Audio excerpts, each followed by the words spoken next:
everyone, I'm Laura Gale Locke with your City 7 NewsNow update. The Wichita City Council just took the next step to move the Good Sports Fieldhouse project forward. We have City Council member Pete Meister here with us today, and it would actually be your district in which this new destination would be housed, correct? Yes, Laura Gale, nice to be here again, and yes, we're very excited. If this goes forward, it'll be located at the corner of 96 and Greenwich Road, or Greenwich, depends on how you want to say it. How you want to say, yes. And then we also have Alan Bell, who is our Director of Urban Development. Alan, thanks for being here as well. Glad to be here. Well, first, let's just start off real basic and have you guys tell me a little bit about the project and how it would be financed and how we're going to move it forward.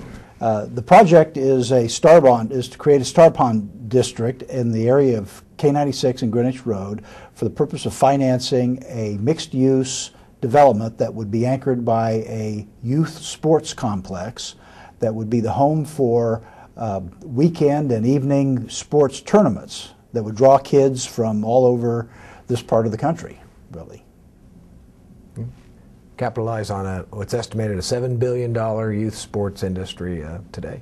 Because right now we're missing out on those dollars. Yeah, it's the Commerce Department, as I said earlier in the council meeting today.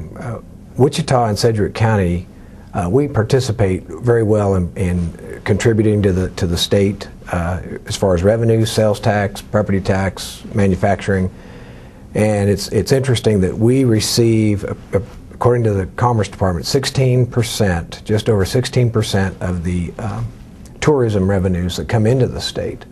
So this will be an opportunity for us to be in the game a little more and be a part of that bigger pie. That would be great. Talk a little bit more about what else may go around this future field house. Well, the field house itself, being an attraction, a magnet for a lot of people, makes it possible to build hotels, for example. These youth sports teams that will be coming from far and wide will need a place to stay, and so the project envisions more than one hotel.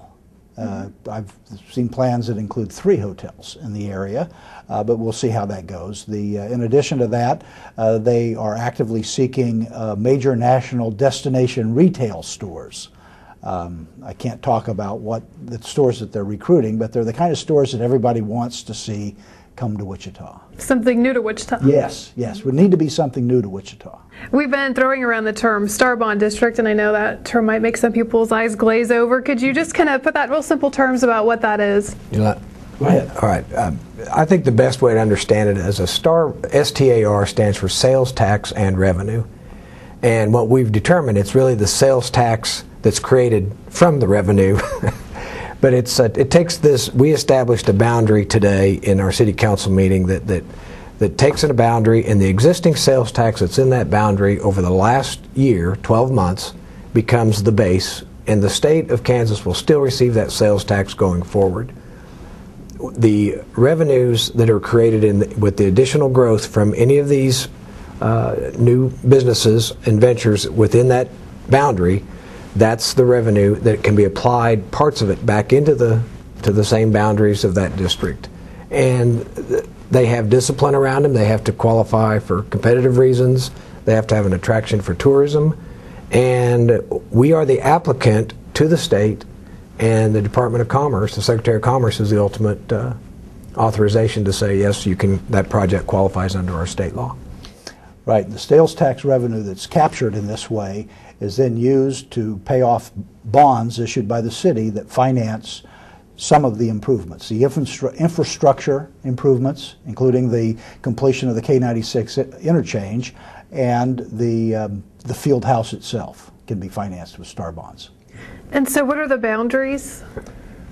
Well, we have a map that'll probably, if you can see on your map, it's basically along 21st Street up to 96 on Greenwich Corridor. It goes, if you're familiar with the corner there's a Target there. It starts at that corner, and it goes north of 96 to some vacant land, which is where the field house will be located. And it goes all the way over, encompasses 96, and then there's another section that even comes south of 21st Street, east of Greenwich Road. Right. So it's about 370 acres. And in addition to what the boundary, we have a Stryker complex up there, which is 9 or 12 soccer fields, and a potential baseball complex right in that. That is across the street and not included in the boundaries. And the state is, I think it was good for the city of Wichita to show the state that we are already investing in our own soccer development with fields, and we're going to hopefully team with some partners here in the city, and we'll develop that. And so that's part of our contribution that's not even included in the STAR bond. So imagine with all these venues happening in addition to hopefully expand the soccer tournaments and baseball tournaments, that corner will just be it's going to be booming. Alive. Yes, for sure. Is Cabela's anywhere near there? Yeah, Cabela's is located in that. Cabela's is just north of the Target. And so that the sales tax revenue that Cabela's will create also as an additional, that'll be some of the revenue that'll be part of this STAR bond, which is probably be significant to start with. So we're not starting with vacant ground, we're starting with things that are going to be turning on. It might be important to note that there is no property tax increase. All the property taxes on all of these businesses will still go as allocated to the schools and to the entities such as the county and the city and the school district. We are not affecting the half-cent sales tax that has been going on since 1985 to help do the Kellogg corridor. That still is in place. So there's no additional tax to the consumers. There's no an add-on tax on any purchases. This is just capturing, again, the incremental increase in sales tax revenue for specific projects. So that's very exciting. I'll make sure we all understand this right. So if and when the Fieldhouse moves forward, then do you have to get individual approval from the state for each of the other projects in the area? No, they'll approve the overall project, and we will identify to the state before their approval what the phasing of the project is. So what will be done is the first phase, the next phase, and so on. Now they will, if there are major changes made to the project, then we'll need to go back to the state and get their approval for any significant changes. So have we ever created a STAR bond district before in the Wichita area? As a matter of fact, this would be our second STAR bond district. The first one was we call it the River District STAR bond project, and STAR bonds were used to finance public amenities along the Arkansas River in the downtown area, including the Keeper of the Plains pavilion, plaza that's up there, the bridges that lead to that, the landscaping, river walk areas along the river, and the last piece of it, which is about to start, I think in the spring, is the Waltzing Waters fountain down in the Waterwalk area, which is like the Bellagio in Las Vegas, if you've ever been there. Are there any examples of success stories in other parts of the state? Well, yes. Probably most common to our citizens would be the familiarity with the the Raceway Speed Track up in Kansas City, and all of the growth around there has been a result of their STAR bond district that they did. And I was visiting with the Wyandotte representative that was pretty instrumental in that just recently, and he said that was now in that case that was some very vacant ground and there was nothing there. And Wyandotte County had trouble with some of their employee base in Wyandotte in Kansas City, Kansas was of a mix that when they built all of this service industry in there, they found that they had a shortage of employees that hadn't been used to restaurant service and hotel service and things like that. So they had to immediately go and recruit from other areas within the Kansas City metropolitan area in Kansas City, Missouri for their first start. So it was such an impact and a growth that they had a little bit of a struggle there that was kind of an interesting... Nice problem to have. Yes, it was. Yeah, but maybe we should talk about that a little bit, about the new jobs that would be created.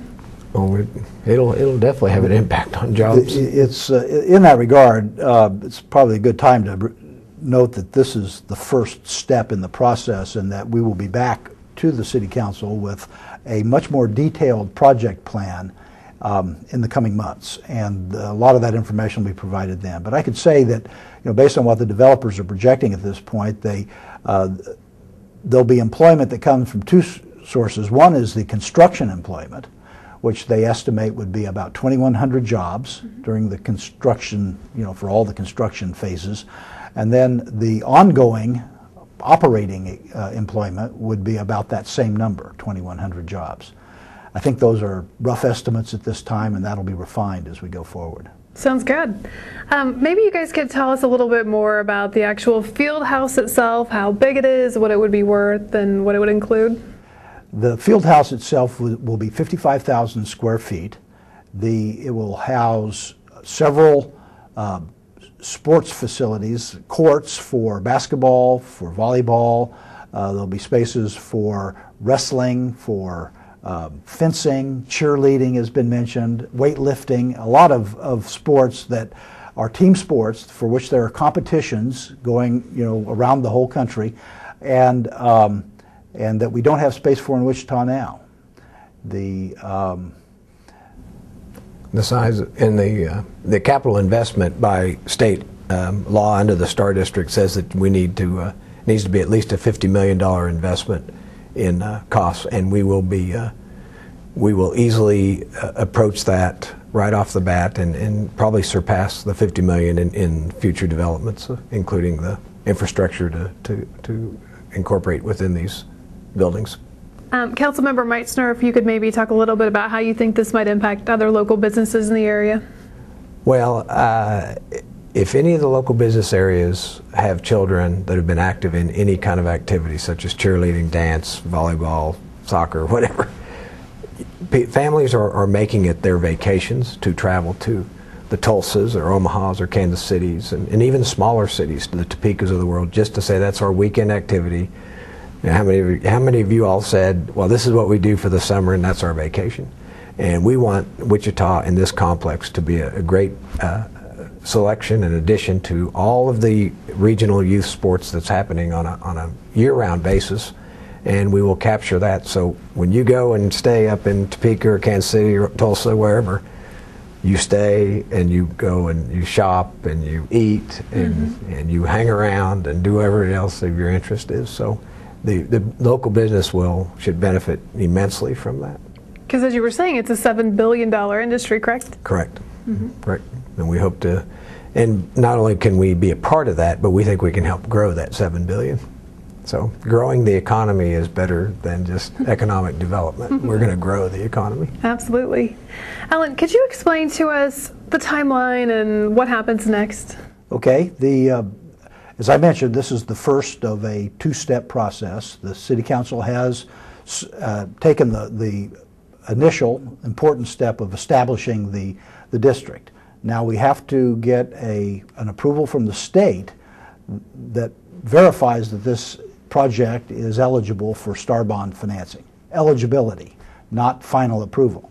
At that point, the City Council can take final action on establishing the boundaries of the district.